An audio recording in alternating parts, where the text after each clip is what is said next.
Prophetic word I believe the Lord has given me today on the 29th of July 2024. It starts with the base text from Isaiah 13 verses 1 to 5, which reads, "The burden of Babylon, which Isaiah the son of Amos did see, lift ye up a banner upon the high mountain, exalt the voice unto them, shake the hand that they may go into the gates of the nobles.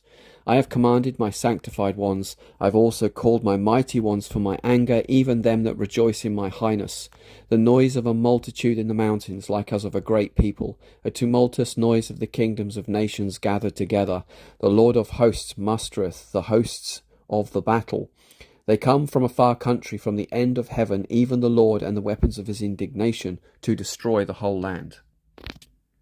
So I have poised my armies for my readiness and my commandment.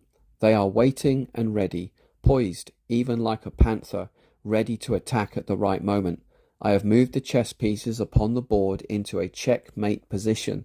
There is nowhere for you to go. You will have to face your enemy, where you will fight or die. I've grown weary of the nations mocking me and my laws. I've grown weary at the degree of wickedness in these last days. Even my church, my people, my body have grown dim in their light. Many of my own have lost their saltiness, and without that saltiness, what good are they to the world around them? They've become like vines that no longer produce fruit. So what should I do to the vine that does not produce fruit? I need to prune the vine severely, cut off the useless branches and put them into the furnace. My church, my suffering is about to be unleashed upon the nations. You've been warned multiple times this was coming, so now it is time to be ready for what is about to transpire. War is coming, and it will be a world war, but it will be a war fought from weakness. No country in the world wants this war or can well afford it. But war has been decreed, and war will come. However, it will be a weaker war than previous world wars. The devastation will be great, but not as great as it could have been had the nations not been in a place of financial struggle. This weak world war, although great and costly, is still nevertheless weaker than it could have been. Take some comfort in this. This is a restraint and a mercy to you. Many Catholics in Europe will repent and cry out to me. They will call upon my holy name, and I will again hear their cries and will stay my hand. In fact, many Protestants and Catholics will pray together in that hour. This will cause a new love to break out amongst my people for each other.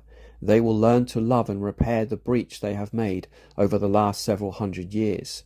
I want my church to be one, and so it shall be as my son prayed and requested. Europe, O Europe, I have sent you signs, wonders and miracles, and yet you still refuse to pray and take my warning seriously. So war must come, and then you will pray. My will was for you to pray, and through that prayer, great mercies and graces would have been released from heaven upon your churches and nations. However, now war must come, for not enough prayers have come before me to avert my justice. Now the hammer of judgment must fall. However, my church, you will pray in that hour of judgment and will repent of your wicked ways. Then I shall hear from heaven and come and heal your land. To my Catholic Church, I warn you that you have allowed great error to creep into you of late. It is like a creeping vine that is strangling the life and grace of my spirit out of you. Cut it off at its root. Cut it off in your hearts and minds. Come back to me, my people. Come back to the start. Come back to your first love. To the nations of Europe and Britain I say this: war has been conspired against you, for you in your foolishness have raised your hand arrogantly toward me. You are in uproar against me, and I will not be mocked by you any more. I will not allow you to continue to spew forth your filth and wickedness in lands that were once devoted to me. I have raised a foreign people and a foreign God against you. You rejected me, a God of mercy, of loving kindness and favour. You instead lusted after false gods, and so to those gods I hand you over for a short time. I have purposed to raise up nations against you, Britain and Europe, but I have also purposed to raise up an evil army from within your nations. I am going to take you on this chessboard, and there is no way out of it. Checkmate.